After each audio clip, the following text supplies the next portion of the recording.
Now for Options Insight, I'm Abigail Doolittle. Joining me today from the SIBO in Chicago is Alan Nuckman of Agora Financial. Great to have you here on this Phase 1 trade deal signing day. And initially, not too much of a reaction, a little bit of the pairing of gains. But the Nasdaq just turned slightly lower. The stocks, that's where we really have seen a bit of the sell the news reaction, down more than 1%. Do you think that this is just a modest consolidation having nothing to do with the trade deal, or sign of more things to come?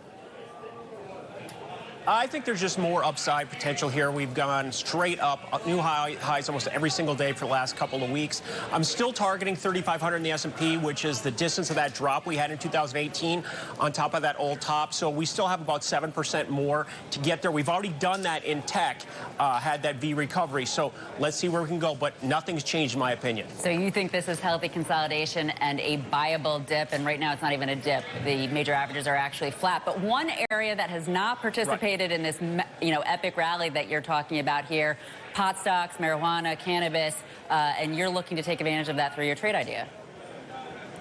Right. These are commodities. So, that's a big story of the day is the commodities buying. Now, eventually these will become regular markets. It'll just trade on supply and demand and so forth. And they're growing on the ground. And however, Mother Nature treats the crops is going to impact prices. But for right now, this is a sector that's been slammed. It's down 40%. If you look at the ETF, believe it or not, is YOLO. That's down 40% in the last 6 months compared to the S&P up 10% in the last 6 months. So the stock I'm looking at here is CRON, C-R-O-N. It's been trading between 6 and 8, so the target's $10. Looking at the in-the-money option, the $6 call, so you have the right to buy it at the extreme lows.